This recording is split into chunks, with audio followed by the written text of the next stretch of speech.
Om Shanti, everyone, and good evening. I haven't seen that video in a long time, and I got a little teary-eyed at just the 22 years that we've been here and the enormous amount of service that we've done. Sometimes when you look back in life, you can't believe the journey you've traveled, eh? It's incredible. I think that's why they say you should value your present moment and really put in the best that you can, because you will look back. You will have a moment in which a quiet moment will come to you, and all of a sudden your whole story, your whole life review just comes like a book. And you're like, oh wow, all of that happened, huh? And that's only what we could capture. But I think before I go on, just because of that video, I'd like to definitely mention all the incredible individuals behind the running of this space. Their commitment, dedication, love, purity, peace, silliness, laughter, creativity has kept the doors open and has kept us light. It's very rare that you can have a team of individuals who happily will produce and organize 300 events a year, and they still like each other. At least the ones who stay. So you're in the space that's ran by the Brahma Kumaris, and it's to me it's a very pure, intentional space. Each person's thought, each person's contribution of their talents, their skills, their time, their money, has gone into maintaining the spaces so that the world can come in for free and receive whatever life lessons that we all need to continue our journey with grace, dignity, enthusiasm, vision. They always say that if you have absolutely no vision in mind for your future, you're living in the past and you're still not going anywhere. And so how important it is for us to maintain a pretty clear vision about where we believe or think we're going to, but also to recognize I can't get there if I don't let go. So the importance of letting go of our past is essential. So as we go into our incredible evening with a beautiful soul, Ainslie MacLeod, let me do a little bit of what they call housekeeping. Does anyone have a cell phone? I doubt it, right? Is it possible that you can silence your phone now, just in case you haven't? And the second thing is, I believe we're broadcasting live on Facebook. So if you have a friend or a family member who you think would be intrigued by this conversation, feel free to go to the Facebook Meditation Museum and just share it. And they'll be able to watch the conversation tonight as well. As well as that, I think it'll also be on YouTube, Santosh. I also think it's on the Meditation Museum YouTube. And if you hadn't had a chance to join those particular aspects of social media, you're welcome to do so to keep up with some of the activities that we're doing. The other request is that there's going to be a card where the card's distributed as yet. You're going to get a little bit of a note card in which you'll have the opportunity to ask Ainslie MacLeod any questions that you'd like tonight. So we would like for you to write down your questions, and then one of our wonderful angels will come by and collect them for you. And I'll do my best to capture as many of the questions as possible to Ainslie to see how best he can answer some of our life's questions. Our process tonight is about karma and reincarnation. A lot of us have different ideas about what karma and reincarnation means. I know in our teachings of the Brahma Kumaris, and put aside the Brahma Kumaris, but even my own practical feeling, is that I do believe that my thoughts and my words and my deeds carry a consequence. And so that's karma. That my actions do leave an impression in the soul which I feel, and that recording stays with me either in this lifetime or, if you believe, in other lifetimes to come. Now, reincarnation is an interesting topic. because there are various ways in which folks have looked at it. But for me, I look at it that if I haven't resolved my issues here, I have to come back to do it. And I think about, let's say I hurt somebody and I got away with it. I got away with it. And I die right now and I go to God and I'm smiling. Or if there's an idea that there's a heaven or a hell, it still feels like I have no proof. So do we really get away with things? And let's say a person like me, I do a lot of charity in which I never tell people how much charity I'm giving or I'm doing. I love to help people without letting you know how much I did for you, right? But I do a lot of charity which people have no idea that I have done. So doesn't that go somewhere with me? Isn't there something that should be carrying over for me? Nobody knows I did that. I can't begin to tell you how many times I've done something and I've heard someone get the credit. And I just smile. Something as small as maybe, what's coming to mind was a young lady who was only about 3 feet 10 inches tall. And she was sitting on the chair and her poor little feet couldn't touch the ground. And I had remembered just sending her what you call like a little stool, just so she could rest comfortably. And the person who gave her the tool, she goes, "Oh, you're so thoughtful, thank you so much." And I just remembered that scene and I felt I get credit too. So where does the consequence of these actions and intentions behind these actions, where do they get lodged? And how do they represent themselves later on in our lives? I came across Ainslie MacLeod from Oprah, and Oprah had an interesting encounter with Ainslie as she was trying to figure out what Ainslie was trying to tell her. And it was something in which Ainslie basically was stating that there's more than what meets the eye. And he basically shared with her detailed ideas of how that happens, and it was very cute to she was like, and I'm supposed to believe that, so it was sort of those things. But also when she took her soul quiz, she had realized a lot of things about her. Ainslie has helped many, many folks, from Dr. Oz, to our very beautiful sister and kindred spirit that we've done a lot of work together, India Ari, to Alanis Morissette, another good friend of ours, to Oprah, to so many people that he has basically helped to guide, to help to process their journey. Even Martha Beck, Carolyn Mace, the list is endless. So who you have joining us tonight live is someone that a lot of people have valued. His ideas, his feelings, his thoughts about what's going on with us. And tonight it gives me great pleasure to let you know that we're going to have this wonderful opportunity to have Ainslie join us. And his latest book, have you gotten a copy of this yet, anybody? Okay, yeah, nobody? Don't tell him.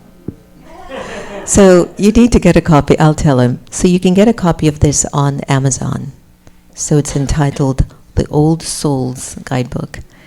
And we're going to get him on FaceTime shortly. I think we're going to get him on pretty much now. And what I've asked Ainslie to do is to have a conversation just with you.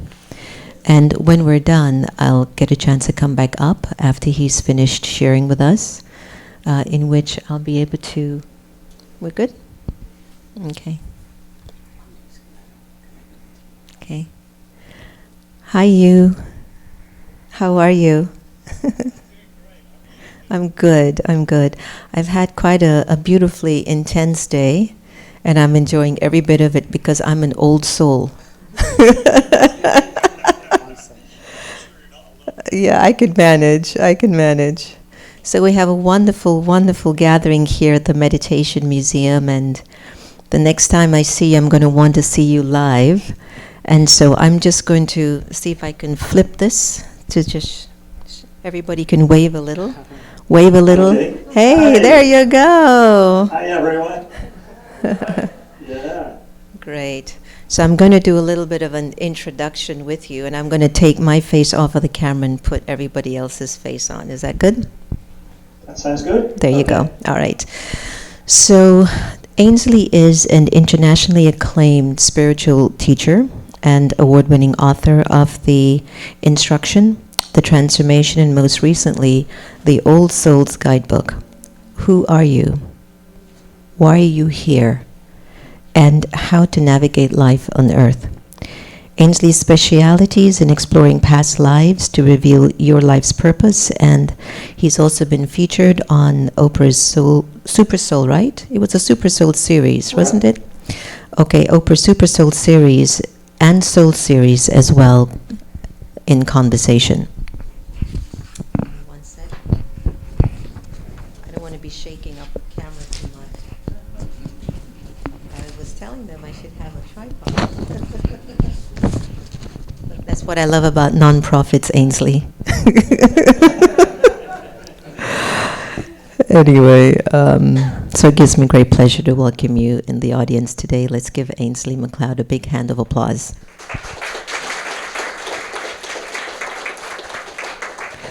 I want to start off because something in your book touched me very deeply, and it goes a little bit like this.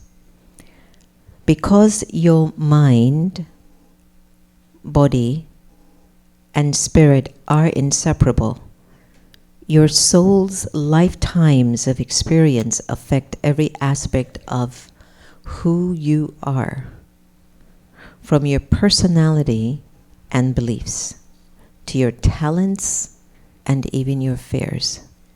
Without knowing who you were, you can never truly know who you are. Powerful, huh? So talk to us about your new book and the concepts of Karma and Reincarnation. You can even, I think everyone here is brave, right? You're all old souls. Anyone here think they've only had one lifetime? You might have ended up to the wrong program tonight. So I'm just going to invite you to just talk to us about past lives. What does all of this mean? And who are we? Why are we here? Take it away. It's your show. And then I'll be with you to really discuss some deeper questions as we continue the evening. Good? Well, thank you, Sister Jenna.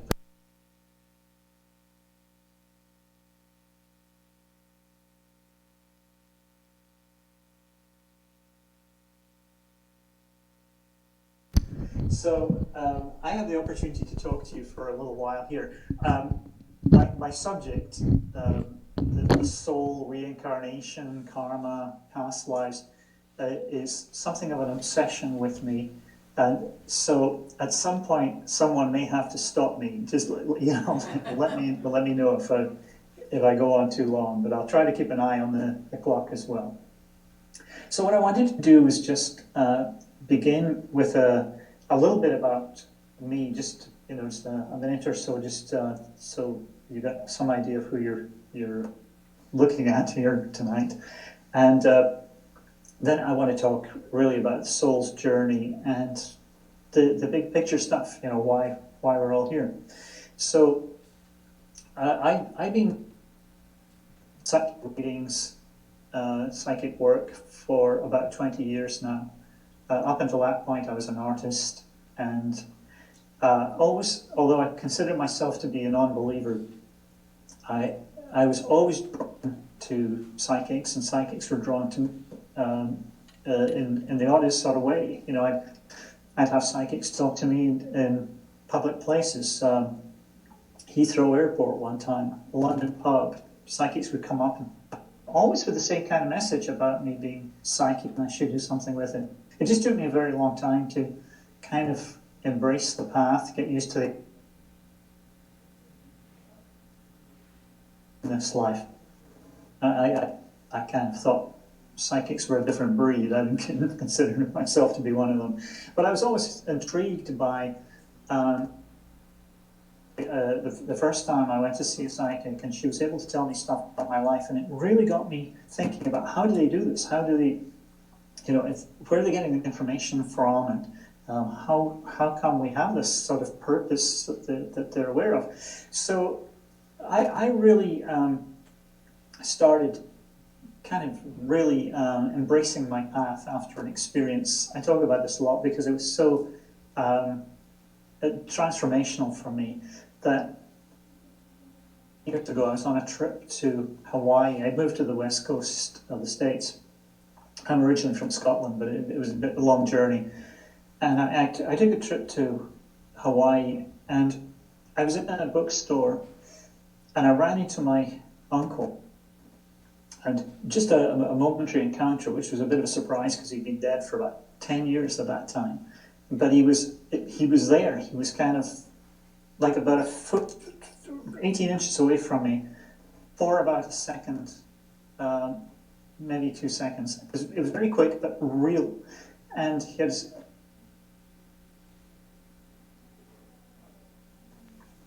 heard from many psychics that my Uncle John was a spirit guide, and he wanted to work. But I kind of, John's a common name. I thought maybe that's just a lucky guess or something. But finally, that really got my attention, and I started just seeing if I could communicate with the other side, and discovered that I could. I spent about 3 years just talking to the spirit guides that I work with now, and developing my ability before ever reading.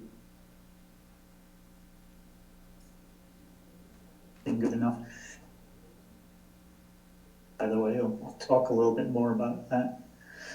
So, since then, I've been reading people every day. I've written books, and I have a membership, constantly investigating issues around consciousness, who we are, why we're here. And that was always my big question. What's the meaning of life? It has to be more than just waking up, going to work, coming home, sleeping, and starting all over again. Yeah. So discovered it's far from that we all have a purpose. I'll just talk for a minute about this. Is everything I give is my understanding from spirit guides that I work with. So they use certain language. For example, people will say to me, "Are spirit guides and angels, what's the difference as far as it's however you want to describe energy on the other side, souls who are helping us on our journey." So some of the terms that I use, I'm sure will be familiar, some might not. There's all different ways of understanding this. There's no kind of right or wrong. And in fact, this different rivers that lead to the ocean, but they all get you there eventually. The soul, or your soul, is on a very, very long journey. For each person in the room, like I say, you're old souls, otherwise you wouldn't be interested in this subject, for example. And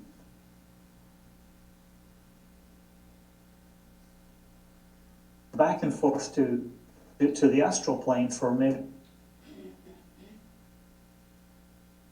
and that's roughly how long it would take to get to be a very old soul. The soul's journey is essentially one that takes it from a place of fear to a place of love, or it can be described as a place of me to a place of we. And it's a sign of being an old soul to feel more connected to what, to recognize that we,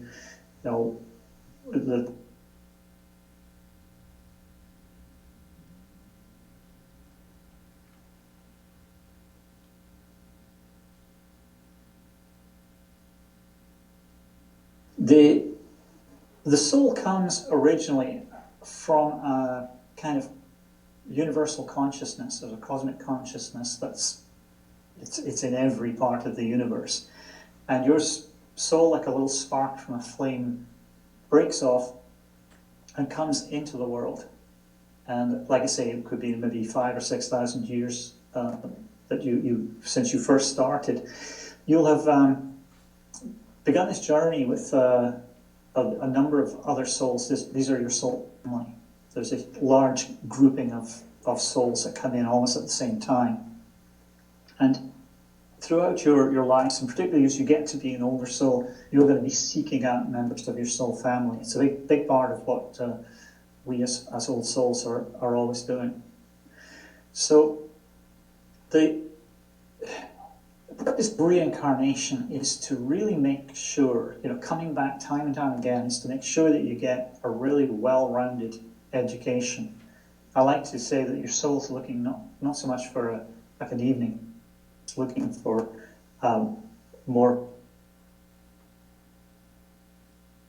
It needs to, and the way it grows is through experience. It's just, again, coming back time and time again. The soul could watch everything that happens on the earthly plane. It could be observing things, but it wouldn't really get to understand what it really means to be human, and that's the way that it grows. It's like if you wanted to learn ceramics, that you could read books, you could watch videos, actually take a piece of clay and do something with it. You don't really understand what it is to be a potter. So it's the same kind of idea that soul has to come here, because a lot of times people will say to me, well, why did I choose this shitty life that I'm living? Well, soul had reasons. Every life has a purpose, and your soul's looking for certain kind of experiences to learn certain kinds of lessons. The ultimate goal, the ultimate reason that we're all here, what our souls are ultimately trying to achieve, is to really learn, in the greatest sense, to really learn passion. And it's by coming here over it learns that we're all connected, and learns the power of love. Human souls, we humans got a kind of elevated, if you like, roughly 55,000 years ago, and it's what allowed our species to really take a kind of quantum leap, and thinking about in the dirt or whatever we're doing to create. Of course, like I say, you haven't been around 55,000 years. It's been a much shorter time, but humans with consciousness have been around for quite a long time. And that's really what separates us from most other species. In the time that you've been bouncing about from the earthly plane to the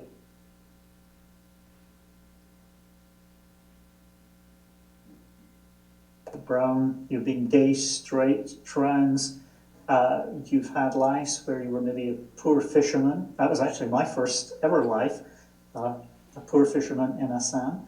You've been in every part of the world. You've perhaps been a wealthy lady with servants, or you've had lives where you were a poor farmer, trying to make a living.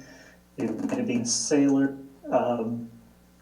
all sorts of occupations, all sorts of experience. And that's the kind of thing that ensures well-rounded education. Now, you come to the earthly plane, and you have a plan. Your soul creates a life plan. Things have lessons to learn. And then when you finish your life, you go to the astral plane and you process what you've learned. You often hear people talking about, well, not often maybe, but you hear people talking about having a near-death experience, and they say, well, my entire life flashed in front of my eyes. It's processing that you do on the astral. It's through processing what you've experienced, you really learn, you really understand how life has impacted you and how you have impacted life. When you finish processing whatever it is you've experienced, learning all the major lessons, then your soul starts to prepare for the next lifetime. Unless you're on your last lifetime, many of you in the room will be on your lifetime. You won't know it because you can't tell until you do the processing whether you have to come back and learn more lessons or not. But assuming you've learned everything you need. At some point, you will be done with all these lives on Earth.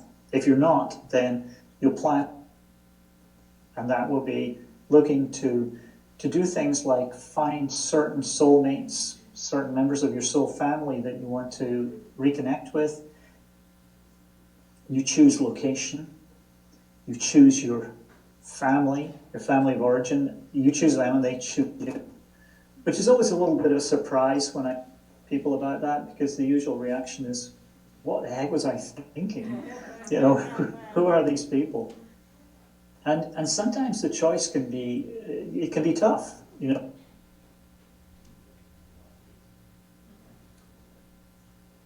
It can cause you to have to deal with a lot of major issues further down the line. But people often choose, because it has to trigger certain fears or issues, has to bring them to the surface to be able to work through them. I often say, I mean, for those who might know the references, maybe you have to be a little bit older, but I say that you would think you would want to choose a family to come into, like the Waltons, you know, the TV family, or everybody to come into the Addams family of monsters, you know, it's dysfunction.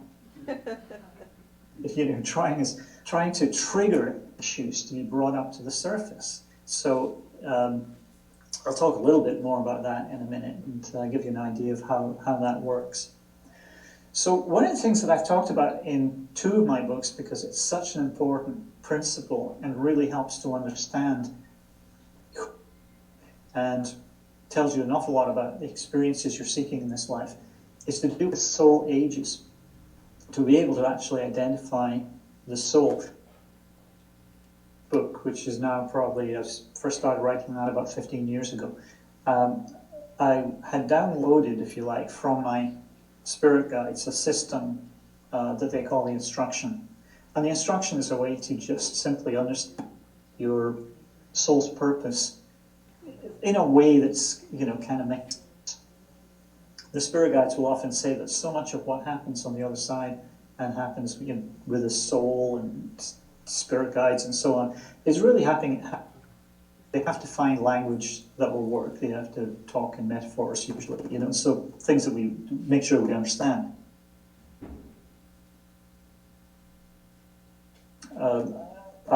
People will often say to me, it's, you know, your book is so well organized, and I go, well, you have to thank my spirit guides for that, because I certainly ain't organized. I just happen to have some, you know, very organized spirit guides that helped me with that.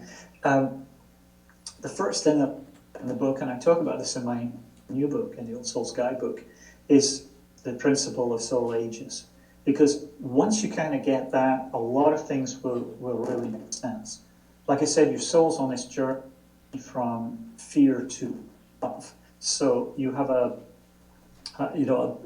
number of lifetimes, maybe 120, say, to get through to the end. And maybe the first half, maybe the first 60 could be as a young soul. But roughly about 50% through all your lifetimes is that sort of dividing line. You go from being a young soul to an old soul. And quite radically, one of the big differences broadly between a young soul and an old soul is that the old soul's got far greater capacity for introspection, much more interested in personal development, and souls tend to be a little bit more fear-driven and therefore kind of looking for greater certainty and so on. They also perceive huge differences that old souls generally don't.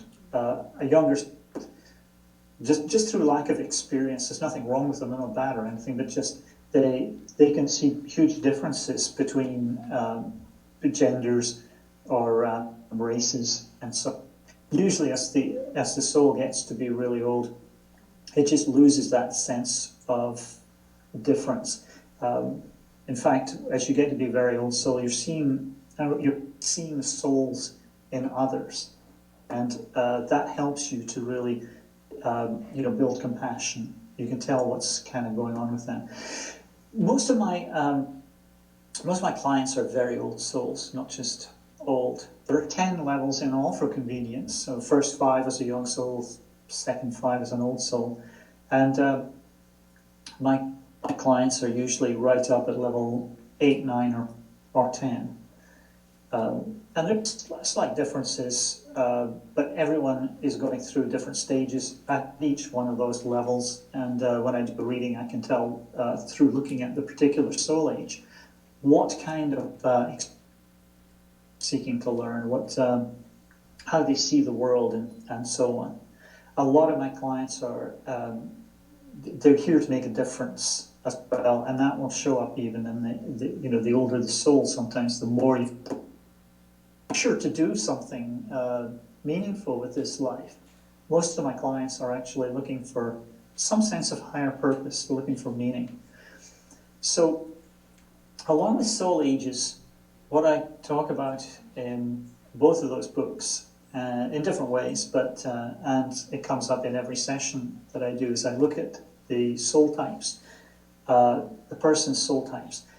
These are soul types are archetypes that are based on your function, often going back to the tribe, but always from past lives. A way of looking at it is that who you are is based on what you've learned in other lifetimes. There conveniently, there are 10 soul types, and each of us is comprised of one core, like if you like, it's core soul type, and then a primary influence of one of the other 9, and then some secondary influences from the rest that help to define behavior. They give us our personality. And I've often said that people who say that babies are born as blank slates have clearly never met one, because if you've been around a baby for more than a couple of minutes, you'll notice they have personalities right from the get-go, and especially if you've got two. Like if you can compare babies, then you'll see that. But you look at the world and you see how diverse we are, and how different our personalities are, but they can all be defined using these 10 soul types. For example, I'm what's called a creator type. I've had a lot of past lives as an artist. I've the influence of what's called a thinker. It's a rational part of me. I've had a lot of lives as an academic writer and that sort of thing. And of course, I'm able to use that in this life. In fact, the artist in me, the creator, I was an artist for 20 years before I moved into doing what I'm doing. And I still paint and enjoy doing creative things. And then the other influence that I've got there is what's called a spiritualist influence. Well, this is where most of my clients are spiritualist types, and that is a type that you learn to be based on lifetimes, usually as a healer or a contemplative. It's the doctor or the priest or something, which is kind of interesting because from the spirit world's perspective, healing is a spiritual act. Ideally, the two are connected. And interestingly, so as we move into this, there's another shift in consciousness coming up, the transformation. This is really the theme of my second book. As we move into that, we'll see how we perceive healing changing. It's already happening, and I'm sure a lot of people in the room would have had experience of alternative practices. I have actually, it seems strange, but I think I have more doctor clients than any other single occupation, followed by healers of all kinds, nurses, alternative healers, and they're usually old soul spiritualist types. They're looking for meaning and often doing it through healing. But what's interesting about the scientifically trained people is that they all seem to be interested in alternative practices. Just 2 days ago, my wife went to see her doctor about a problem with TMJ. And this is a scientifically trained person who was also saying to her, well, we'll do some craniosacral. And then asking her about, if she was getting anything from her spirit that would help. This would not have happened 20 years ago, I don't think. But it's actually what will be happening more and more as we come into this next level of consciousness on the planet. Past lives, people will often say that we don't remember our past lives. And I argue that we do. We just don't know what we're looking for, that we remember them in all sorts of ways. There is, I think, proof or evidence at least of reincarnation everywhere you look. One place you can see great evidence of reincarnation is YouTube, because that's where people post videos of 4-year-olds who can play piano like Rachmaninoff, or there's a fantastic clip that somebody sent me the other day with just a question, proof of reincarnation. It's an 8-year-old playing drums like John Bonham from Led Zeppelin. Do a search, it's absolutely awesome. To me, that is, of course that's reincarnation. Bonham, I haven't actually checked that out, maybe she is, but certainly you'll see that people are able to bring the talents in from past lives. Unfortunately, what often happens is that we bring in fears from past lives as well. In fact, often the older the soul gets, the more it taps into its past life experiences. The soul can't separate mind, body, and spirit. This is a fundamental thing to understand.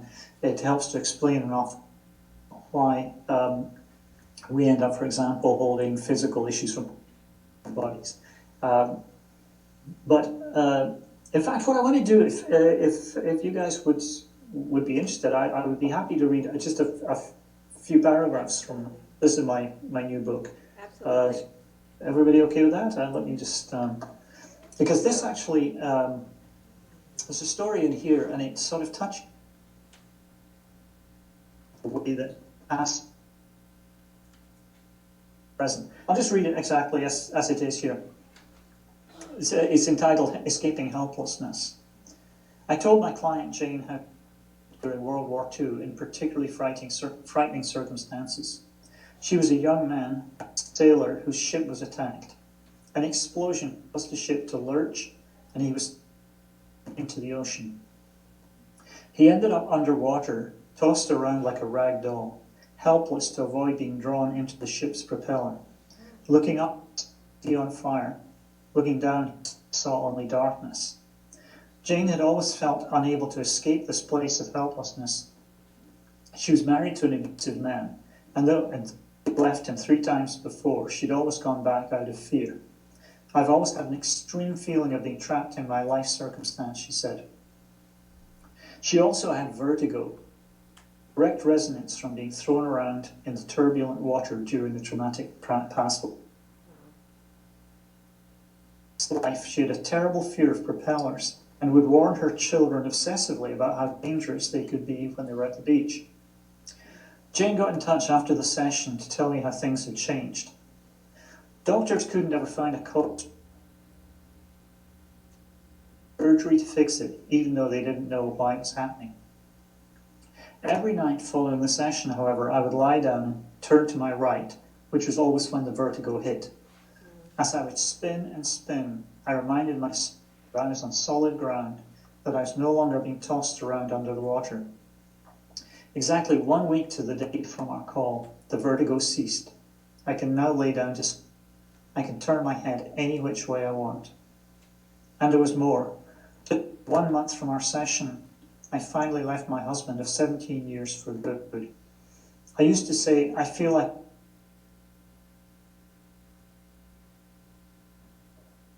and I'm happy, and I don't know if I'm going to die anymore. I'm beyond excited to see what is next for me. So what this story illustrates is a couple of things here. It's about how, for example, that we can be stuck in a powerless place based on simply what's happened in a previous lifetime. And it also goes to what I call Achilles body parts. These are illness that you have in the body. Like it might be you always get issues on the left side of your body, or you always get problems with your shoulder, or you've always had abdominal issues, or you've always had migraines. or something like that. These are physical issues lives, and I've seen every kind of action. But like the person who was dealing with the vertigo, in my experience, most issues that I encounter in a past life live pretty quickly. Sometimes it's overnight, sometimes it can take a few weeks, sometimes it's partial healing, but almost always a shift, and sometimes complete healing. There's somebody else I mentioned in the book that I worked with a few years ago, and now I've noticed over the years that when I find a past life, and I'm looking at past life today, so I see all the themes that come up. If you've been hanged in a past life, you're very likely to have an issue with turtlenecks, or you don't like tight jewelry. You might even feel like things in your throat chakra, expression issues that come up. Who here doesn't like turtlenecks or anything around your neck? Is a pretty common one. Beheading. If you've been beheaded in a past life, you'll get plus you'll get shoulder pain. That seems to be the difference. It's neck and shoulder pain. So I was working. I must have been beheaded many times. I'm not actually hearing what somebody. If you're no, go ahead. Sorry, nothing I need to respond to. Okay, good. Okay, so yes, telling this person about how she'd been beheaded in a past life, neck and shoulder pain, and she's all my sessions are over the phone. I should mention, so I don't get to see my clients. About how she's a ballroom dancer, ballroom dance teacher, and she has to move her head and neck a lot. She's in constant pain. 20 years, she said, of chronic. She tried everything, couldn't solution, and literally in the moment when her soul was reminded that was an issue around beheading, and never came back. And twice I've been at events. I was telling that story, and it was maybe about 6 months later, and a hand went up at the back of the room, and it was her. She was saying, absolutely, pain it disappeared in the moment. It's never come back. And a couple of other times, or at least one other time, she turned up in a old-fashioned medicine show. It's like, helping Elaine to walk and so on. But sometimes these things can happen overnight. Sometimes they take a little bit longer. It really depends on the issue. But unfortunately, I've seen so many people who've had surgery looking for something that doesn't actually exist. It's a ghost memory, if you like, from the past lives. I'm thinking about some of the other things that I've seen there that my work, like the ways these show up like migraines can be related to traumatic head injury from past life. Being shot in the abdomen, you find people with unexplained abdominal pains. Also past life. Exploring past lives is a way to heal things like phobias. So if you've got an issue with public speaking, I used to have a terrible issue with that. I did past life work and it healed after years, and I thought I would never get over that one. It was so strong.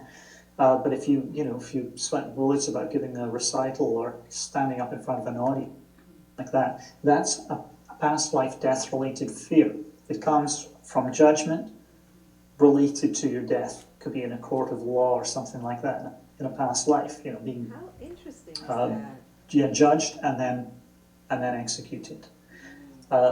Sickness is actually a phobia. You can get issues. I imagine there's a few people in the room would recognize this. That I used to have this again myself. So and again I healed it through doing past life work. But I joke that I'd never had a headache, but I'd had a plenty of tumors. You know, it's always the worst case scenario. I wasn't a hypochondriac. You know, somebody would say, "Oh, you're a hypochondriac." No, it's actually I just go to the worst case, and that comes from a past life where something like a little sniffle turns into bubonic plague. Small thing becomes a big thing, basically. Other ways that you can heal through past lives, you can work through self-esteem issues. If you were treated as lesser in a past life, as if you had no value. Self-expression issues, I can see that. It's certainly a problem in writers. If you have a past life of persecution for your beliefs or speaking out, and then in this life, it's almost like the soul will try to get you to shut up, you know, like don't say anything, don't rock the boat. You know, if you have conniptions, if you go through conniptions, trying to send an email or text or something, you're scanning it several times, looking for how this will be received. That sign of that fear. Again, it would just generally ease it. Weird things like injections. If you really have a phobia around injections, getting shots, that's almost always to do with a snake bite or a spider bite or something like that, puncturing of the skin in a past life. Interesting. Yeah, other things that show up are being drawn to certain places. I was actually talking to somebody just 2 days ago, and I was telling them about a past life and relate to present life, and I knew nothing about this first session, so I said to him, well, you had a past life where you were really drawn to skiing in St. Moritz in Switzerland. And I said, I get set out visuals as well as most of the way. Spirit guides is their words or sentences. But I got this image of him skiing, and so I said, well, I take it you ski in this life. And he said, I'm blown away because he said, I've just come back from just had my fifth trip to St. Moritz or somewhere just drawn to it. No, it's a couple of things there. One is the experience of skiing. He was like a Victorian gentleman who used to take tips to go skiing, and now is drawn to that in the very same place as well. Sometimes you can have a revulsion around people about terrible past lives in certain places, and they go, oh, I never want to go there, and I hate the idea of it. Where another person would go, oh my gosh, I'd love to go there. All sorts of quirks and idiosyncrasies. Something worth mentioning is that all talents are past life abilities. You come into this world that are totally related to what you've done before. So if you're good at music, you've been in a position before. If you're good at art, if you're good at writing, I spoke to somebody just this morning who had a past life, and I'm trying to think what the heck it was. It was very logical, very rational. I think it was something scientific, and of course she's got a very strong talent for logic in this life. She said she likes things like crossword puzzles and Sudoku and that kind of thing, logical puzzles, and it has a very logical mind in this life, but it's something that's developed through past lives. Healing as well. A lot of the healers I work with will have past lives as healers, and I see these themes going through past lives as well, because somebody who's a teacher in this life will more than likely have been a teacher many times. As you start going through the past lives, you'll find, here's the mentor, here's the teacher. Healers, doesn't have to be like for like. You be a surgeon in this life, and a midwife in the last life, and then an acupuncturist in a life before. But it's all, broadly, it's in the same sort of area. And the experience of being an acupuncturist past life could help to be an herbalist or in life. Karma, which I really want to sort of talk a little bit about, is something that we're all dealing with. All of us are dealing with, trying to from past lives. It's all about karma. Is all about cause and effect, and very common thing, and it would relate to that person who loved skiing, is that he had been imprisoned in a past. Anyone who's been imprisoned or enslaved in a past life, or recent one, will have a heightened need for freedom in this life. It's a karmic balancing between past and present. And if you imagine, if you're stuck in a prison cell, you're going to have an awful lot of time to imagine what it might be like to be out in the world, and even just little things like being able to walk down the street could be a thing you dream about. You can't imagine doing it. I'll see, very commonly people who've been imprisoned or enslaved in a past life will have anything that gives them the feeling of the wind in the hair. It could be horse riding, it could be hiking in the mountains, it could be just running, driving convertible motorcycle. There's all sorts of things that I see, but there's something there, a desire to feel like you're experiencing freedom. Yeah. And you'll also resonate very strongly with the phrase, "Don't tell me what to do." If somebody gets really triggered if they're told what to do rather than asked what to do, that's a sign of past life of imprisonment or enslavement. That's interesting. Other sort of karmic choices you will often choose. It could be your children, it could be the family. You're choosing them to work through things. Some karma involves atonement. If you killed somebody, assuming you had some choice. There's always choice as an issue. Two soldiers meet on the battlefield, and it's kill or be killed. There's not really very much karma there. There might be none. The karma all lies with those who put them in that position in the first place. It would lie with the generals and the politicians. Wow. in a case like that. It's really all to do with how much choice you have. But let's say you have some choice and you killed somebody. You would want to make up for it in this life. You'd want to balance it in some way. If you were disloyal in a past life, you might want to balance that by being trustworthy in this life. And sometimes people think that karma is like an eye for an eye or something like that, or as punishment. And it's really not those sort of things. It's really, for the person killed in a past life, you might want to save lives this time around. That would be the more common way of balancing it, particularly as an old soul really wanting to make a difference. And it doesn't mean that every humanitarian or every person saving lives is doing it for karmic reasons. You can't actually tell. It's actually impossible to tell if somebody's working through something, which side of karma they're on, because you could want to heal people because you caused their death in a past life, but you could also want to heal people because you saved by healers in a previous lifetime. There's all different reasons, and we're not really meant to know because there shouldn't be any judgment around it. One thing that comes up I see from time to time is if there's been illiteracy in a past life, you're really going to want to read now in this life. That seems to be a thing. If you didn't get a chance to read and write, assuming that reading and writing was part of your life plan, what your soul had intended, then you're going to really want to make up for lost time. And a lot of what we're doing is all the time is making up for lost time. Short, disappointing lives can really give you the feeling that there's so much to do and lots to get done in this life. I have that. It's something that's just end with as well, and I hope this gives you some idea of whole reincarnation, karma, past lives thing works. I just want to say that what you're looking for, your soul, particularly as an old soul, you want this to be a successful life. You want to do the things that you came here, that you intend.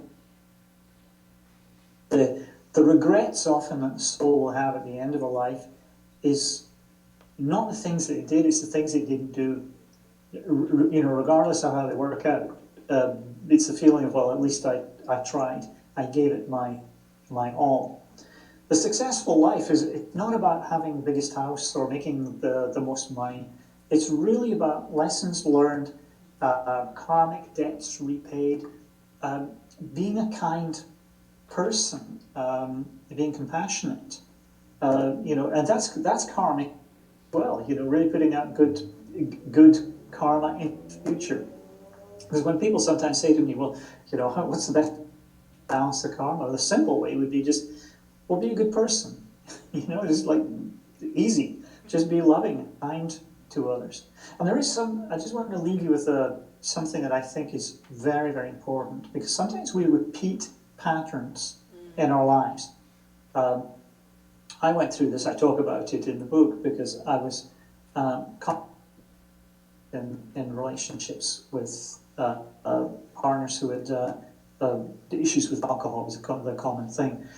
And I was raised by an alcoholic father, and I used to think, well, what a coincidence. It's not. It was like a pattern. It's kept, and as I say in the book, what was the common denominator? Well, it happened to be me.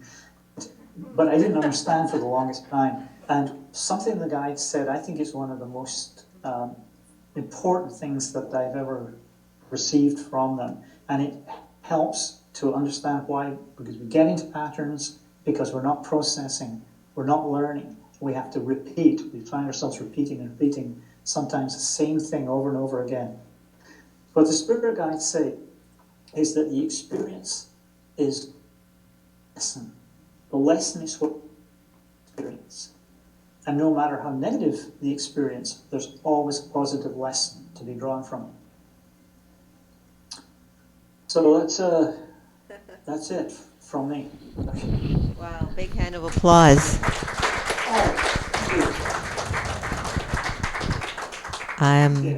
Would it be safe to say that we can just breathe a little and pause?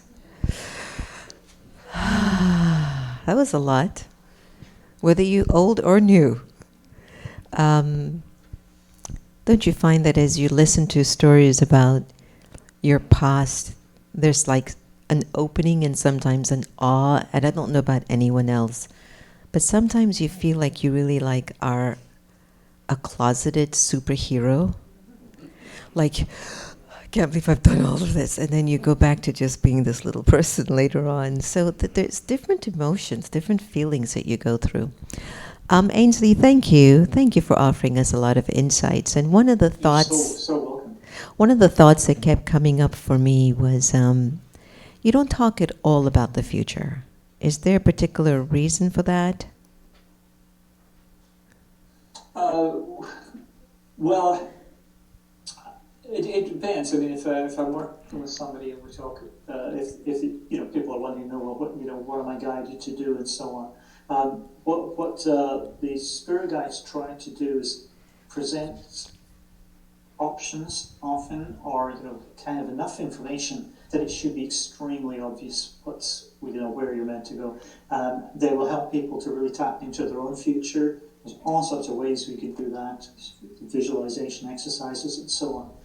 When I'm doing a session with somebody, the risk when we look at the future is about offering a prediction that can be, it can create a self-fulfilling prophecy, or it can be disempowering or limiting.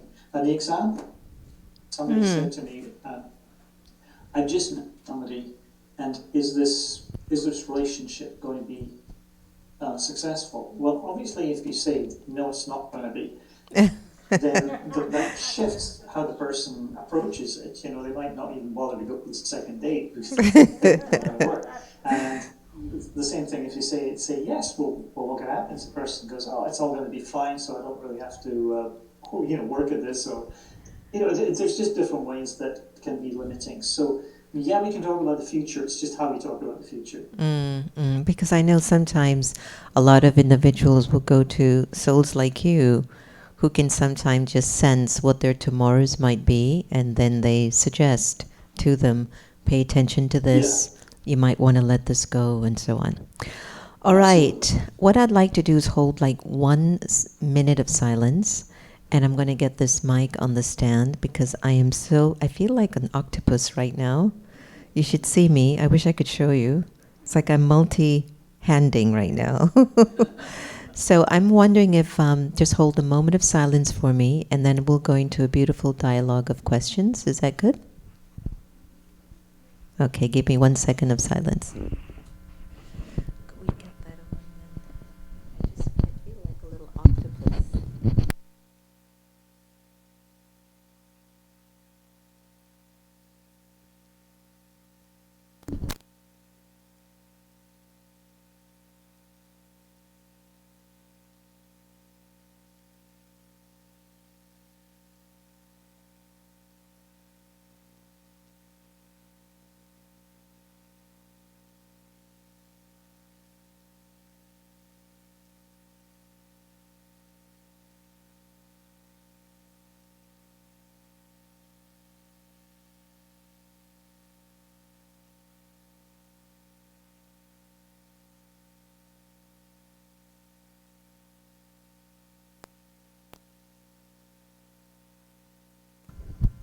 Feels much better.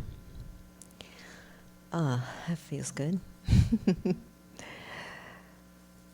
We have a lot of questions for you. And I think it's safe to say that our questions to you, they're coming from a very deep place within ourselves. We know that the answers that you will offer will be of support and help, which is what we want. We would also like to be able to perhaps get maybe one or two techniques as well, if that's possible. I don't know if it is, but it'll be a wonderful gift. Ainslie, the first question from one of our beautiful audience member is, as a person divorced twice and being denied parenthood, what would you guess about my past lives? Why is it happening to me? Okay, I'm just going to turn the volume up here. I think just to make sure it's correct. The question is about somebody who's been divorced a couple of times. Yes, and has been denied parenthood. Denied parenthood. Okay. This is one that I'd have to really read that first. You know, there'd have to be there because certainly.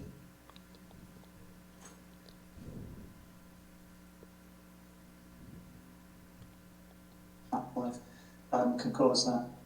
Other people, you know, it's like almost what they're here to do, and it can be a big part of the life. The lesson curve, the learning curve. There's certainly one thing is that if somebody feels like they're really missing out on they'd like to have had that happen. It can be that what the soul is seeking is like that, is really seeking love, it's seeking deep connection and overcoming past life issues around abandonment or rejection, loneliness. Yeah. There's fertility issues that, interestingly enough, are often past life issues, that they can be related to the soul's fear of what will happen if you go through the experience of giving birth. So usually, again, sort of dying in childbirth would be the typical thing. So, I've seen that with a couple of people I worked with. I've written about a couple, and these were issues that cleared up very, very quickly. Yes, it's interesting. I remembered once I was in meditation, and I could literally sense that in a previous incarnation, I had left my body doing childbirthing, and I was always afraid of having a child. And maybe that's why I never had children in this birth. I mean, mark you, now I would. I mean, I'm okay now, but I'm a little bit over the years. But I remembered how concerned I was that I just can't go there. I just won't go there. But at that time, I didn't know. You know, I was so young. I was in my early 20s. I've got one for you that's really my question. What's your take on what is going on in the world today in terms of the enormous deception, chaos, violence, political upheavals throughout the entire world? Is all of this really for our own good? No, it's not for our own. I don't think. I don't think it's in a lot of people's highest interest. Well, we've got a number of things in this country, and I want to start just by saying this: that I've been to stay out of politics, and as if somehow, if you're kind of on a spiritual path, that's incompatible with what's happening in the world. Well, the spirit world's take on that is that if you're not interested and not involved, somebody's suffering as a result of your inactivity. We should all be doing something to help others, help those less fortunate. We've got a lot of chaos. We've got a lot of young souls rising to power. I said in my first book that the risk about souls coming into power is that they don't. They haven't suffered. And people suffer as a result. The human consequence You look at what's happening at the border with children in cages, and that's from a spiritual point of view, that is, utterly appalling that this should be happening in a supposedly civilized country. We have a lot of what's going on, not just in this country but in other, is that you have the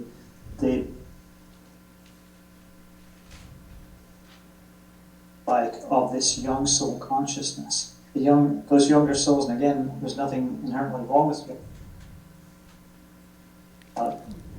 Badly, it's like like in the same way a child may not have all the wisdom that an adult has, and they're afraid. Yeah. Fear reacting down on civil liberties, or controlling the population, winning at all costs, the corruption in elections, and it's a kind of reaction against a change that's really kind of unstoppable. This transformation will happen, whether these young souls are bored or not. Playing into it is the need for a lot of young souls to feel certainty, and especially as things start to become a little chaotic, then they're drawn to those, maybe the charismatic leader, or the person who takes that sort of parental role of, it's like they're the powerful person that they can look to. They give them certainty. They also point to, historically it's always been the same way. They point to, so they're the reason that this all happened, and whether it's Mexicans now or Jews in 1930s or whatever, same principle. Now, what will happen eventually is that the older soul consciousness, as it's rising, it lifts all boats, and so that will help the younger souls as well. But we've got a way to go here. Yeah. The important thing is that we don't just sit back and do nothing. Yes. Or that we don't feel like it's somebody else's fight as well. We should be involved. We should be standing up for what's right, speaking out, taking the path. Absolutely. And, we owe it to others. They always think about, well, if you were that kid in a cage at the border, what would you want? And the answer is always you would want somebody else. So. And may I add, when I just look at the whole idea of immigration, we've all been immigrants in one way or the other. I was remembered when I was transferred from one company to even another company, in which I was looking for, higher opportunities, a better experience. We don't migrate to countries because we want less. We migrate to something because we expect something more, because we're not going to migrate to something that's much less than what we're coming from. And so if I think about what migration means and immigration means, it means forward moving. And for me, God's always moving. And one of the things that I've been telling folks in positions of power that I would like to see at the camps is that every hour on the hour there is a scripture or something that's played just for 1 minute, every hour on the hour. And the second thing that I've been initiating is to find a way to get all the members in the camp to just start praying, because people will not hurt praying people. And that there's a power in their collective praying. So wish me some luck, and let's see if you can help me with this to get this out there, that we can get that energy. Just imagine if one day you get on the news and you see all of those thousands of individuals just in prayer. A shift will happen. So please join me on that. It's been a big, big thing. And that's the way that I feel like I want to help, because I can't sit back and take that anymore either. I don't know about you, but I just couldn't. I can't. So mental illness in the United States has become a big issue. Just last month I was in Colorado with Sri Ravi Shankar and Bishop Carlton Pearson, Bishop Barbara King, Michael Beckwith, Marianne Williamson, and a host of us who basically shared our ideas about what we can do with the mental health crisis that seems to be plaguing us. There are also tools right now that are being used as political tools to claim individuals who are going out with AK-47s of mental illness. My definition of mental illness is every time I lose my peace, I'm not healthy. I don't know about you. You got upset this week? And you just go, where is my mind, right? So I don't need an AK-47 to prove to you something's up. And I think that when we start to look at ourselves from that very, very important level, that when I start to become uncomfortable with my own presence and I can't maintain my peace or grace, especially in the midst of things I don't like, then that's my sign of my mental illness. But there are also other kinds of mental illness. Individuals who aren't, quote unquote, thinking what we would say, Ainslie, sort of like normal, or their thoughts aren't practically connected. So the question here is, you spoke about physical symptoms. Is a mental illness the result of someone who is not willing to face his or her fears? So these souls block human experiences? Or what is the reason for mental illness at a karmic level and past life level? Good question. Okay, that's a great question. Well, mental illness, I mean, it can be, there are a lot of different kinds of mental illnesses as well. I mean, certain things are physiological, certain issues, they might fall more into what we call personality disorder, can actually be to do with severe damage to the soul. So we see somebody who's perhaps extremely narcissistic, or they have sociopathic behavior. That's the difficulty with that one, is that it's happening on a soul level. Unless the person wanted to do some work on it, which they rarely or maybe never would want to, then you can't really deal with it. You can't take a pill and stop being sociopathic.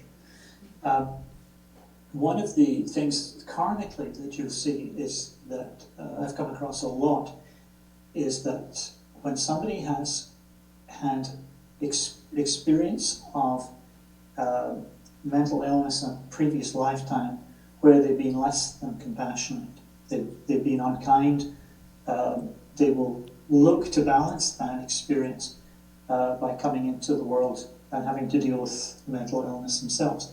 Now, they're not handed mental illness by some sort of universal force saying, here, you need to deal with this for your growth. What happens is that the choices that the soul makes on the astral plane before coming in, we suggest that it's very likely they're going to have to deal with this. And the soul would say, well, I need to see the other side of the coin. Karma is always about balance. So they say, I have to learn compassion towards people with mental illness. That's interesting. And one of the ways to do that is to come in and have to deal with this myself. Something else that I found as well, karmically, someone who's had to deal with severe mental illness in the past life will often come into a family where they're okay, but there's family members dealing with mental illness. Again, these are ways to build compassion. And, we should all be so much more compassionate towards people with mental illness than we are. There should be far greater treatment, and we're just not there yet. It's a sign of being in a younger soul part of the world that we don't adequately take care of people's mental health. Beautiful. I agree with the part of more compassion. I do believe that. Yeah. I've got a good one here. How do you explain reincarnation to people who just won't believe it? I love that question. I've been asked that a few times. My answer is I just don't bother. I don't try and convince anybody of anything. Some people are just not ready to hear it. They're just not there for whatever reason. Sometimes it's cultural, sometimes it's just the age of the soul. So, what I do is as you can probably tell from the way I talk, look, I love my subject. I could talk about this for days, the rest of my life. But if somebody's not open, what I do is I will sometimes tell a little story, but oh, like this happened, or here's something I've learned. But I try not to proselytize or try and convince anybody, and it's if somebody is interested, they can find a book or ask questions. So that's basically short of it. I don't try and convince anybody. Here's an interesting question. Somebody says, I've had many people come to me stating that I remind them of their friend, daughter, or someone that they've known in their experience. What does that mean with respect to, me? Like, why is it that so many people feel that they know me? That's an interesting... Okay, what can happen is, if you're very empathic and very intuitive, empathy and intuition are past life abilities we developed on, and empathy could be developed through working with children or something. So let's say you have that very, very strongly now. The spirit world can use you as a conduit. It's called the angel principle. In spirit guides parlance, that has nothing to do with religion or anything, but they talk about angels. We all get a chance to do this. We've all done this more than once, probably, where someone comes into our world and we'll say something to them. We don't necessarily think there's anything important that there's just a throwaway line, but then they'll say to us something like, wow, that what you said to me really changed how I see things. In that moment, we're channeling. Now, the other thing that we can do is present the energy of somebody else. So when you remind someone of someone else, it may not be the physical thing. It could be that energetically you're channeling something from the other side. So, and it's one of those things that the way you know that is it happens more than once. It's not just like, it happened once. It might be like, it always seems to happen. I always run into people and say something like that, which I think was what the person asking the question was saying. So you're essentially acting as an angel. You might even get information as well to pass through, but it'd be a sign of you being very, very intuitive. I always love those moments. And I think one of the ways that it works with me is that I go into the awareness of I as a soul, a loving energy. And I'm not thinking about the name, the form, or the place of the person. I have no interest. But when I say my Om Shanti or my hello, I'm coming from this soul place. And then there's always a feeling like, oh, we've known each other, or, oh, this is going to be a nice encounter. Oh, okay. And like you can sense things, Ainslie, and I'll always say that it comes from that space within that's sort of like my own soul conscious practice. You have been sharing so much with us, and I got a question here that I'm kind of so not sure if I want to answer, but for the sake of democracy that's left in the United States, I do need to ask the question. I'm so sorry. Sorry. If Hitler and Jesus have reincarnated, are they living their lives differently based on their karma, good or bad, and without judgment? I know this was going to be a show ender. Be gentle. All right. You want me to take this one? Yes, please. Okay, so the karma that you create. Okay, let's say your soul that was Hitler. Now, the behavior of someone like Hitler is never supported by the soul.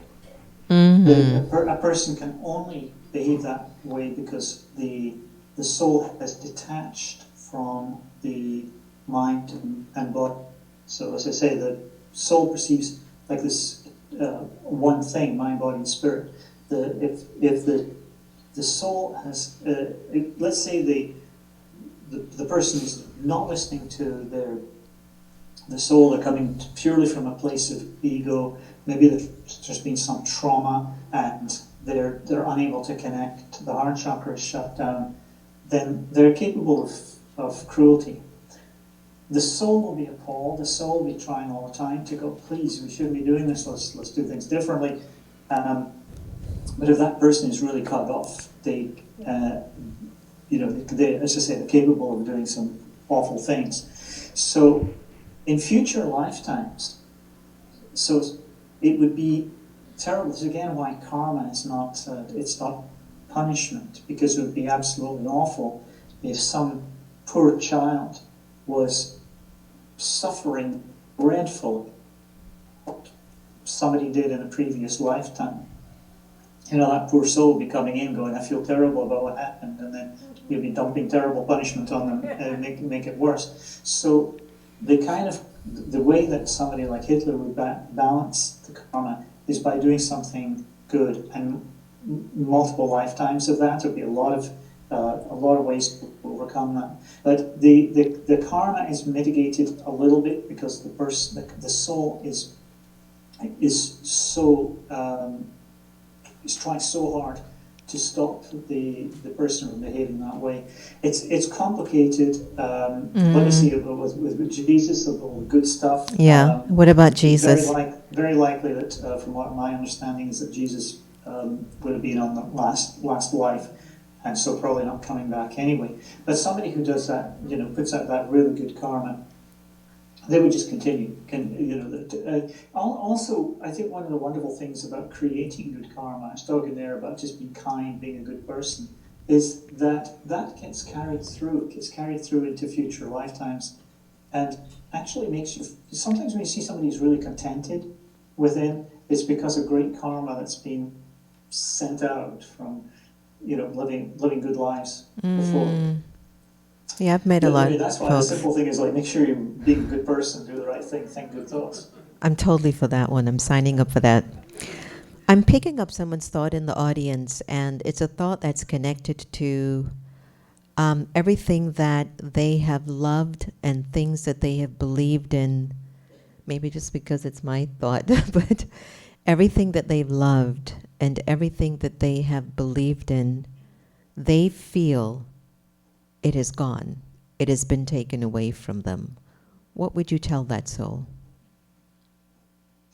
Well, I'd say that this is it's a past life issue around loss. When somebody feels like everything's been taken from their perception they may not be wrong, and this is actually one of the things I talk about with the fear around loss. If you have a past life where you've lost everything, you've lost your family, you lost your home, wartime kind of experience would be very typical, then in this life you're going to have this underlying awareness, conscious, like a lost consciousness. It could be poverty consciousness. It could be just a feeling that people are never going to be there for you. The experience in the past life teaches the soul that bad things can and do happen, and the difficulty with affirmations, for example, can sometimes be a problem around this area, because some affirmations will work very, very well, but you can't kid the soul. You can't say to a soul who's lost everything in a previous lifetime, hey, everything's going to be fine. Because, soul's not stupid. It's going to look at this life in past lives and say, well, it was clearly not the case. And so that's where past life work is so effective, because no amount of,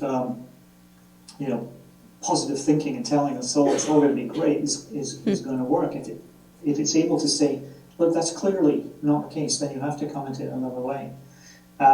And so, past life work, doing some regression around that can really, really help. The reality is not always, or how you perceive it is not always the reality, because another person could look at it and go, well, your life doesn't seem so bad, and you think you've kind of lost everything you knew, and but your soul can go to a bad place. If you have that tendency to worry that not only that bad things can and do happen, but that you could do everything right and still things won't work out. That's a past life fear and loss. It also is a connection with failure, which is another fear, but the two can certainly work together. Interesting. And it's not always the case. The soul's worrying about, it's convincing you, the fear. The soul doesn't have the fear, but it carries the fear.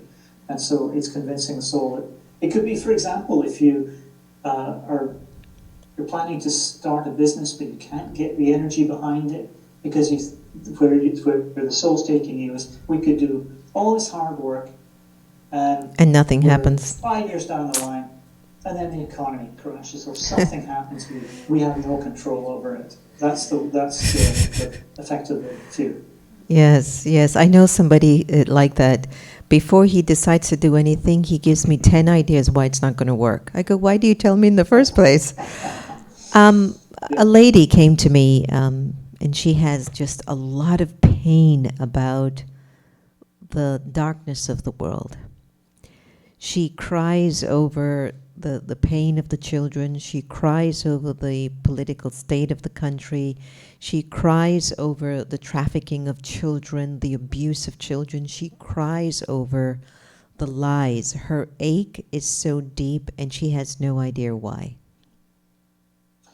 Okay, well, there's a couple of things there. One is that when you're a very empathic person, sometimes this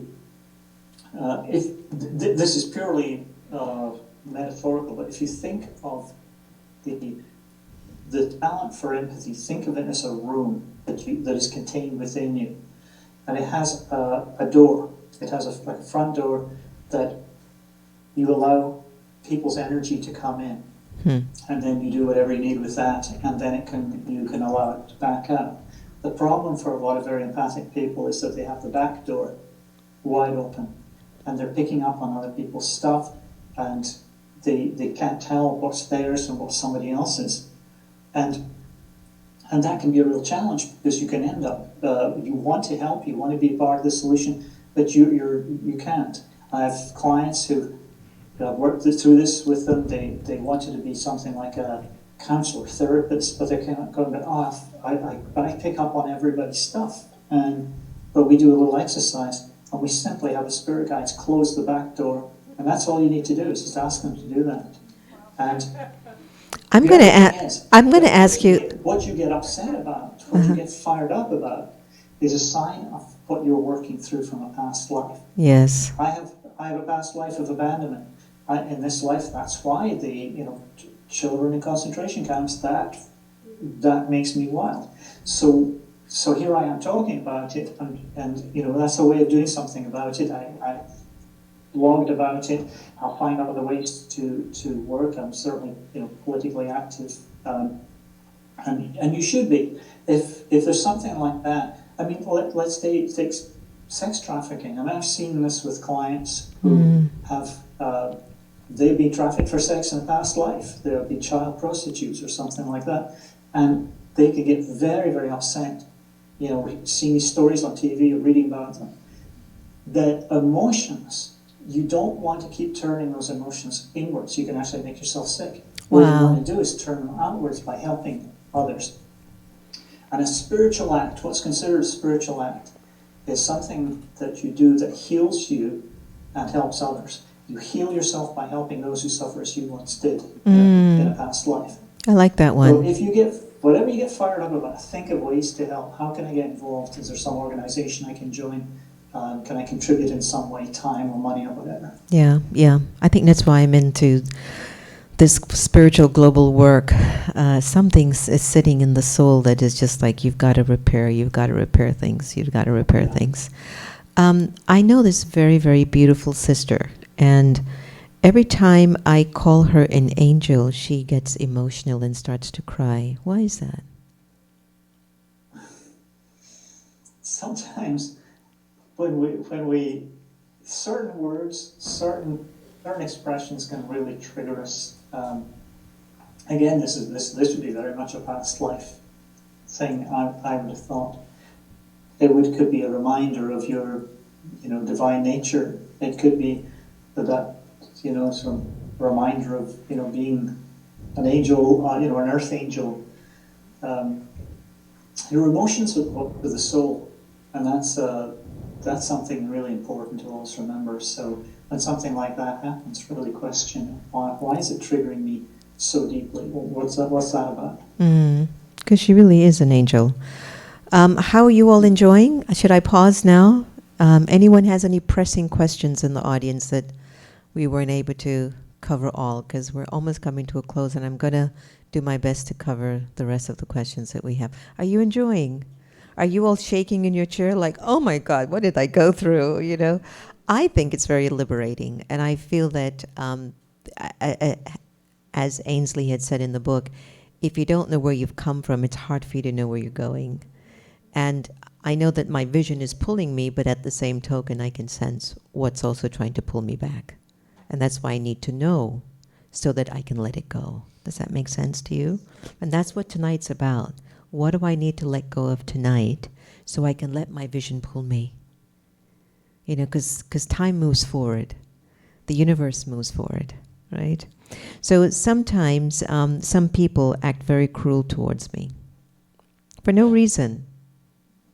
You must be Pisces. Is this a past life debt?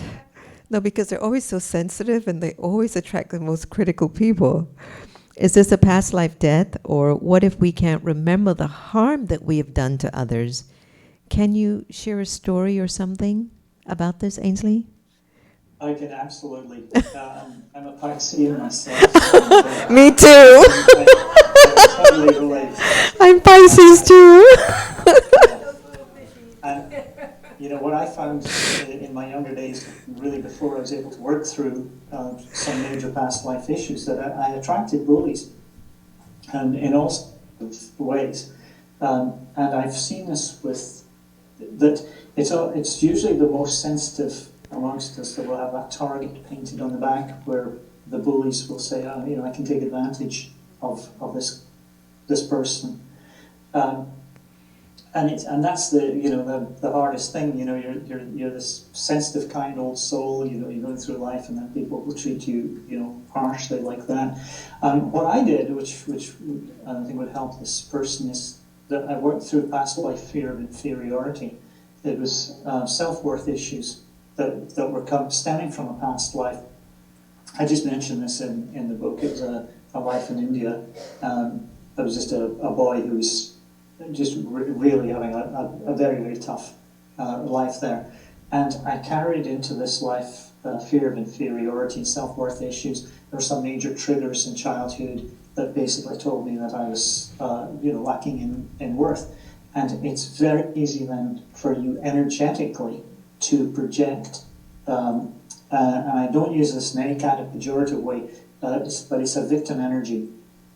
And you know, sometimes we're taught like, oh, it's shameful to be a victim, but sometimes we're just victimized. You know, and that energy that we put out has to shift. Interesting. Because the thing is, you could, if you're saying to yourself, well, I need to, you know, I'm getting, drawing in these harsh experiences, and I need to, toughen up or fight back. That's fine, but it will still happen until you really deal with the energy. You have to shift it. You have to really, something deep has to change. And the quickest and easiest way is to find a past life where you've been treated as if you have little self-worth. You clear that out. The soul is able to simply go, it's a past life. That was then, this is now. That's the one thing that's, talking about all these lives that you've had.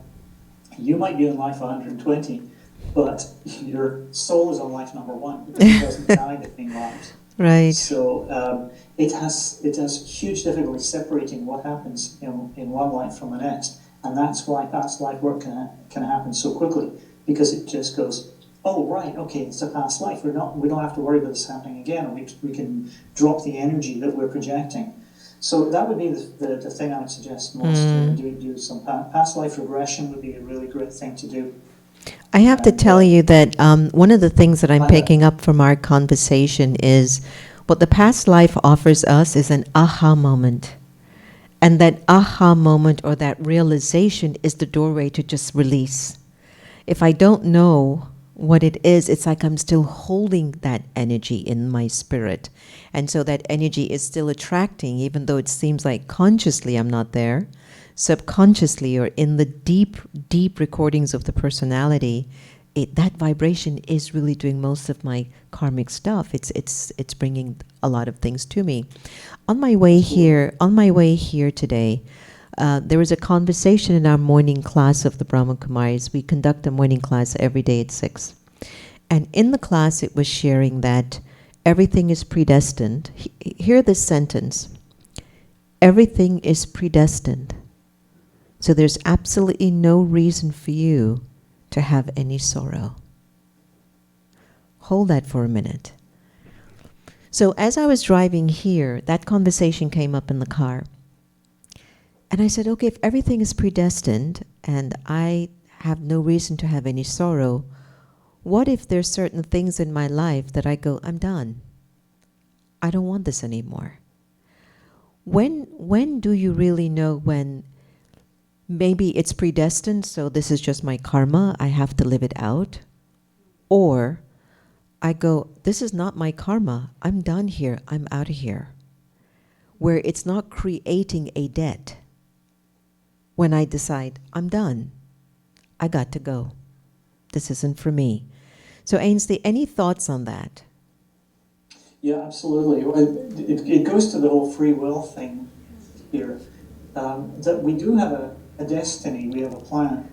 That I was talking about how the soul creates a life plan before you come in here. But things go wrong. We come here and stuff happens.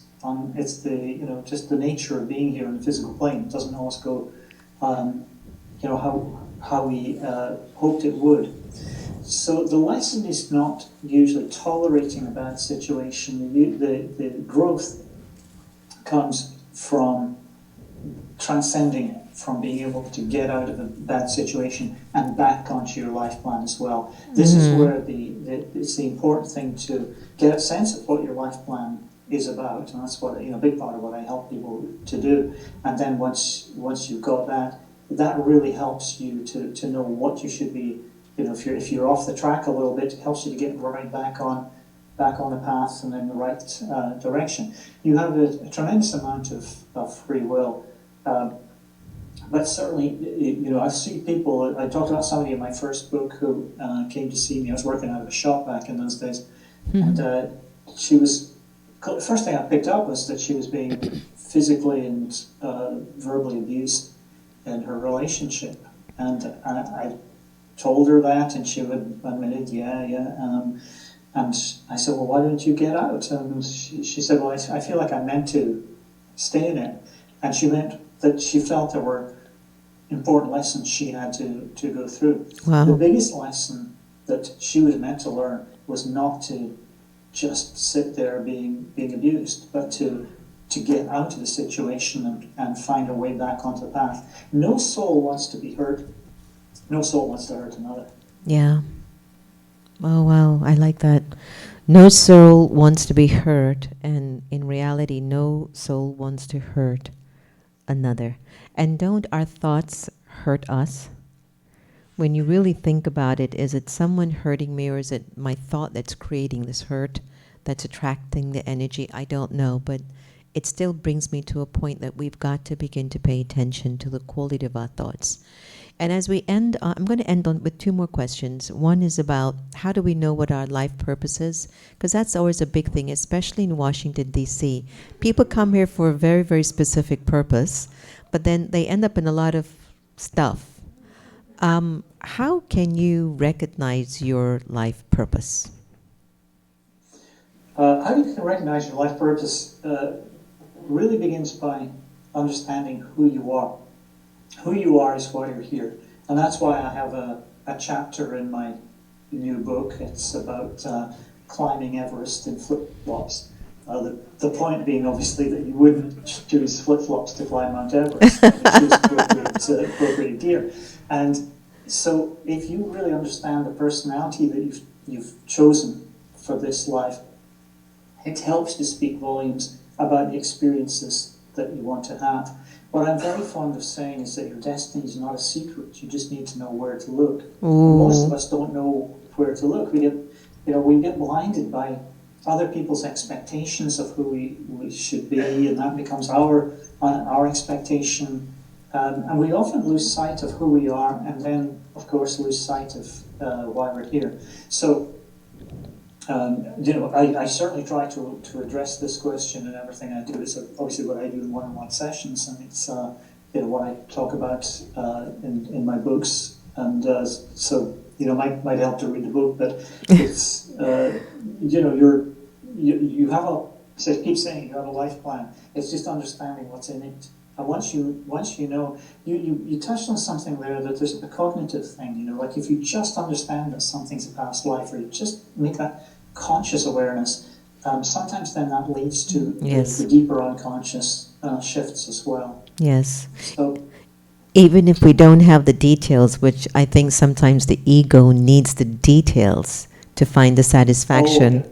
rather than just, oh, I am so sure I was in that group of people and I'm no longer going to be in that group anymore. Like you can feel it. 1 out of 10 veterans take their lives every day. And I've personally, a friend of ours that I don't know if you all know, but one of our friends connected to the Kennedy family, who used to come to our place quite a lot. Her daughter, unfortunately at 22, took her life in Massachusetts, and it was just devastating for the family. It's a very delicate case because I've had to deal with a lot of suicides. And my question to you, Ainslie, is one is the person that's enduring the thought. But the real purpose of my question is, how can we be of better service? The mothers, the fathers, the friends, the relatives, that when you sense someone close to you keeps telling you this, what can we do, one? And secondly, when the person keeps telling you they're going to do it, what's going on with that soul? Is that a good question? It's a great couple of questions. I mean, I've worked with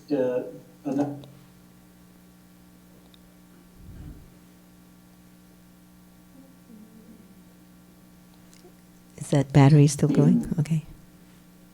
I don't talk to those who freshly on the other side or anything, but I can sometimes get information from them. The sad thing is that almost always the person who's taken their own life has terrible regrets. Once they go to the other side, the biggest regrets are usually about the hurts that they've caused those who are left behind. We live in a very, very harsh world that,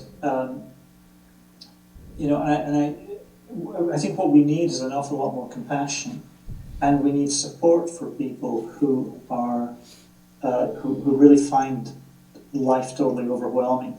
An awful lot of the suicides that I've come across in my work have been very, very old souls, just they can't handle the harshness and unkindness of the world that we live in. You hear people talking about it. I don't really want to be here. This is, and often it's really not what souls are used to. There's a lack of community, lack of belonging. That's a big part of the problem. Yes. And suicide is something that needs to be talked about. That that's something to really not be afraid to confront, with somebody who's talking about it. We obviously need a lot more help in this world. More institutions that are set up to help people, more expert advice and so on. Certainly a more compassionate world would help. As above, so below. So if you have a more compassionate government, you're going to find that there's, I'm sure the statistic that would bear this out. And I'm the father of a transgender child, and transgender people attempt suicide at a rate that's horrific. Something like 41% of transgender people will attempt suicide. Wow, I didn't know that. It's just terrifying. And the one factor that seems to determine whether somebody will or won't is the support of the family.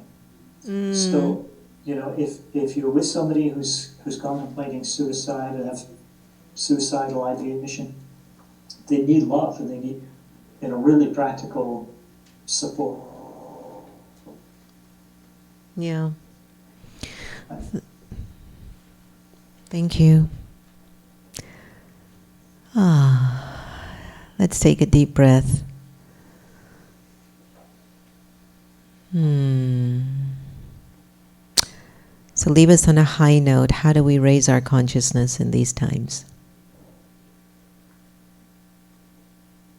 How we raise our consciousness in these times, I think, I touched on it before, but I think, and I think you've touched on it as well, I think it's really what, you talked about prayer, and power of prayer is absolutely phenomenal. Putting out love, putting out really good, thinking good thoughts, acting kindly, these sort of things they come back, and we all feel good if we do something that's an act of kindness, for example. Yes. We feel good about it. It makes our soul feel good. We make the other person feel good, and we should all be doing more of that. There's an international, Day of Random Acts of Kindness. I think it's in February somewhere. I try to celebrate that every year by just doing some random acts of kindness, but we should be doing that every day. Yes, yes. We need more kindness and love, and being gentle with each other. Yes. It sounds so simple, doesn't it? How harsh we can be to one another. I know, but you know where that comes from is that there are two factors. One is you can be tired, so you can get a sleep, where you can go on a vacation and you're good. But then the other is when your spirit is empty. It's just hard to give that person something of you that's good. And so I feel that that's why the importance of meditation now is so crucial. Until we really practice to be more reflective and introspective, but also thoughtful and in action with those thoughtfulness, I just don't know how I'm going to fill back up the soul. I can only speak from my experience that my life is 24/7 in service. And there are times that my compassion gets broken because I haven't taken care of me. And I can see by my behavior that that's not me. And so I have to pull myself back and go back into my space of truth, that I am a soul. My soul is pure. I do come from God, and I will return the way I came.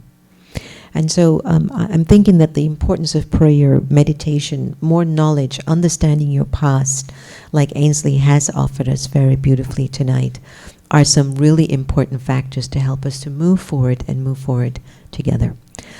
Ainslie MacLeod, my sweet brother, even though you are virtual, I definitely want you physical when your time permits. But this has been wonderful, and my heart is full with all the jewels that you've offered us tonight. And from the depths of our hearts, we would like to say a big thank you tonight.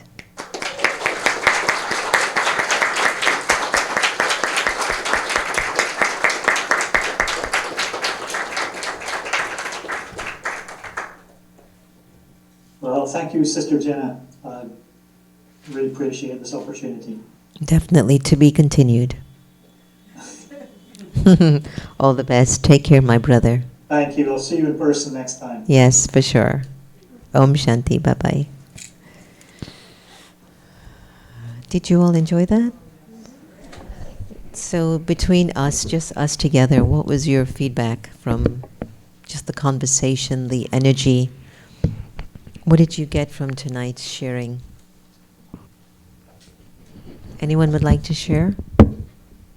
Any aha moments? Any oh my gosh moments? Oh my gosh, oh my gosh. Were some of your questions answered tonight? Did you get any answers tonight? Or are you more confused than when you came in? I remembered when Ainslie was talking to Oprah and stuff and was talking about spirit guide. I still don't get that part. But again, I respect each one's journey and how they're traveling. But my interpretation for me is that I only want the energy of God to be my guide. And I feel that once as a soul, I have a very deep link to Source, to the supreme power of love and purity, I will be guided. And I sense that if I'm caught up with too many other people or other souls, I get misguided. I do want to go to the source of truth and purity to get back my source of energy. And even times when I feel a little drained or my compassion is broken, it isn't another human being that's been able to help me. It's been my connection to source. So I leave that in my closing remarks for this evening.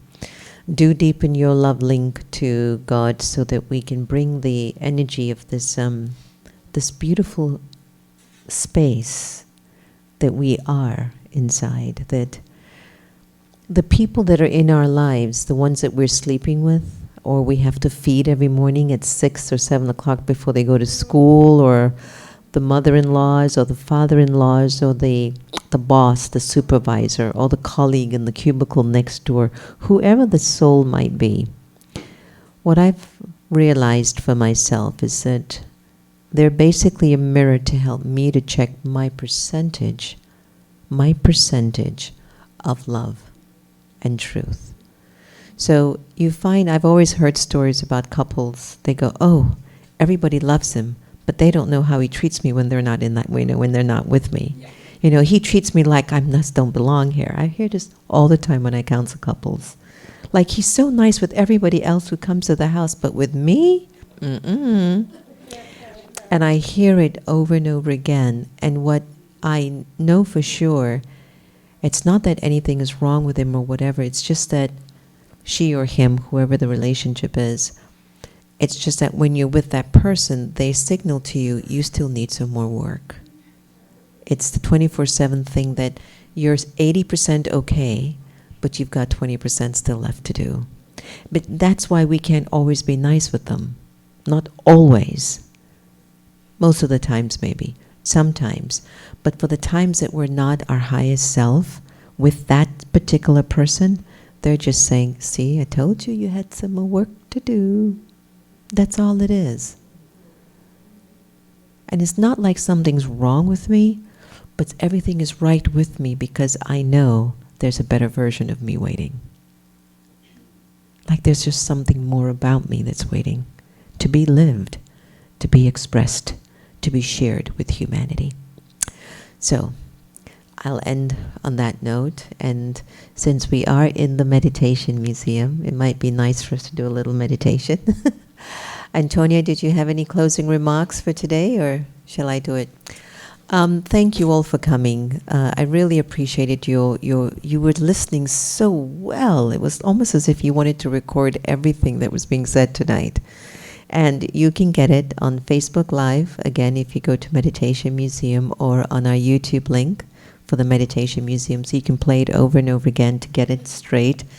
I know there were some points or some words that he might have, we couldn't get clearly, but I knew if I asked him back, it would have kind of shifted the conversation.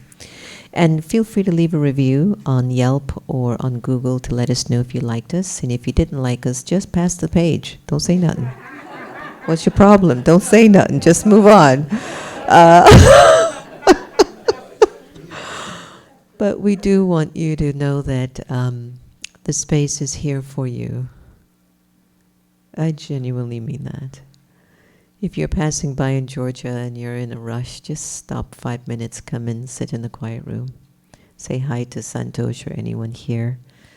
If you have a question in life and you want some advice or just somebody else who's neutral, give us a call.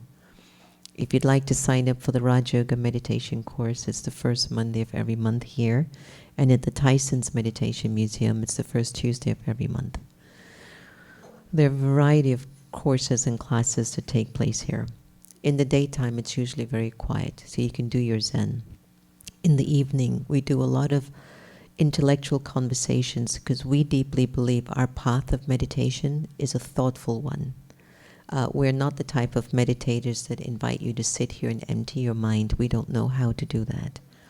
But we do teach you how to empty the waste and negative patterns of your thinking, so that you can really begin to use your greatest resource of thought to be more of a contributor to the humanity than a taker from the humanity. So that's our main purpose. If you've ever been around this for a long period of time, you'll get an idea that's definitely what we do. And so I'd like to end this on a meditative note. And Santosh, can I have like just 2 minutes of just silence and just instrumental? And then you can play one of our songs. And then do we have blessings and Toli for everyone? Yes. Okay. So that's that. And feel free to stop by our reception desk. And Dr. Geet Agarwal has a new hobby of designing these beautiful Sangi stones, which he does with love, and it's taking over the community by storm. And if you'd like any of our books or CDs, please feel free to stop in. And feel free to, the quiet room is also in the back. I appreciate you. I thank you. I value and respect that you took the time today to come up for a conversation that was so rich and so deep, especially in a time that we might be looking a lot for answers as to some of the unusual things that are going on in the world right now. But please don't lose your love. Don't lose your love.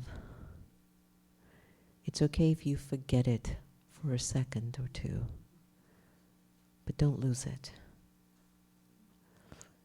Don't lose your peace.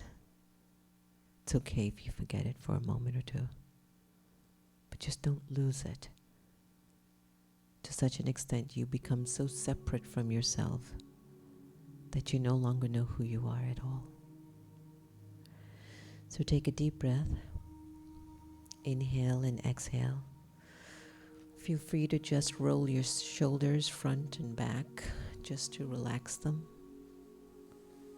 And feel free to just turn your head left and right in a circle, back and front.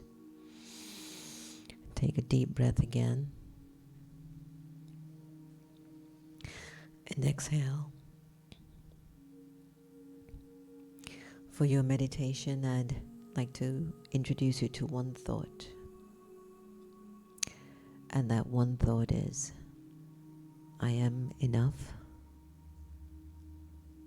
And that's it. And that's the only thought you need to have for the next 2 minutes as we hold silence in the space. And as you continue to remind yourself that you are enough, just observe how it makes you feel when you emerge the thought and then just settle in it for a little while. If there are any other thoughts that are coming to distract you, just emerge the thought again and say, I am enough. And sit in your silence. Take a deep breath and exhale.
Breathe in deeply and exhale.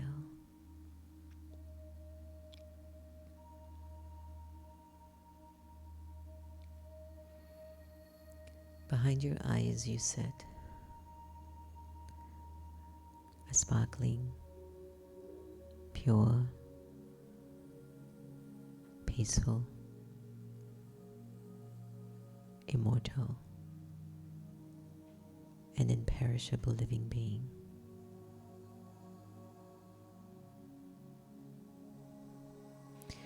It's been there your whole journey.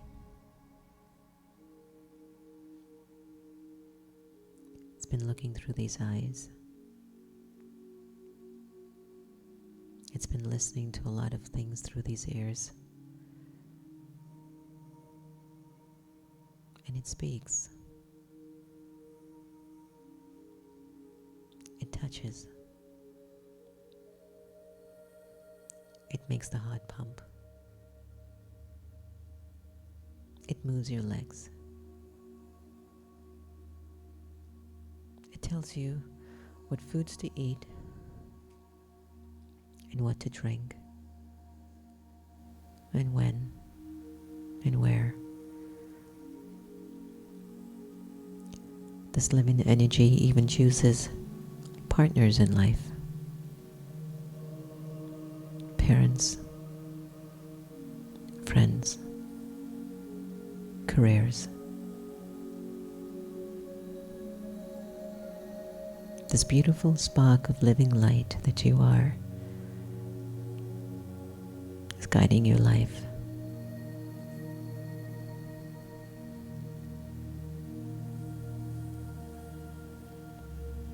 It just sits inside of you so quietly. But it's doing everything.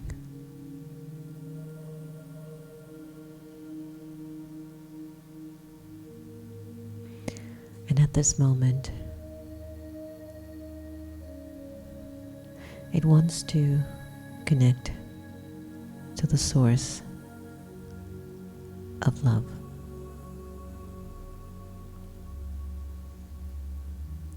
To God.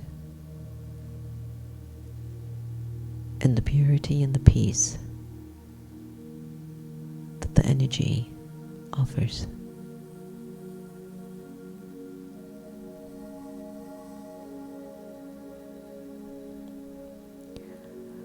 Allow your living energy to be opened to a love that's pure and peaceful.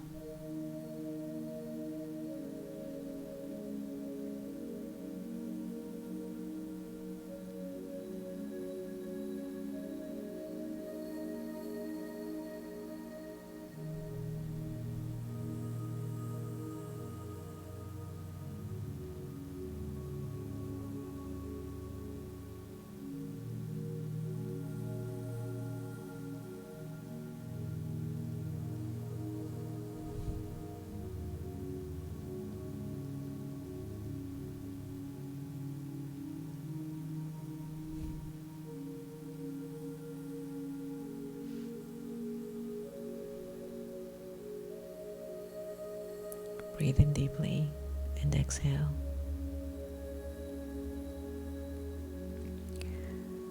And allow the energy to just continue to flow through you naturally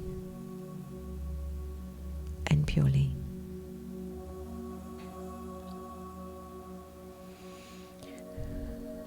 Om Shanti.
I can feel,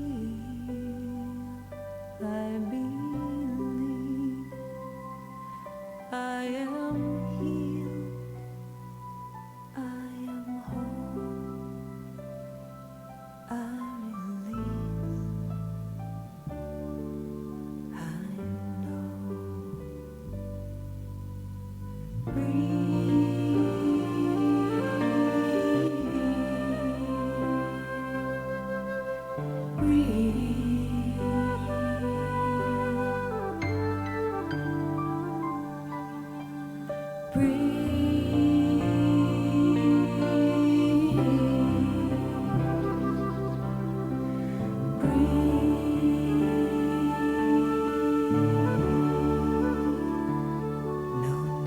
to push, no need to try, no need to worry or question why. Surrender.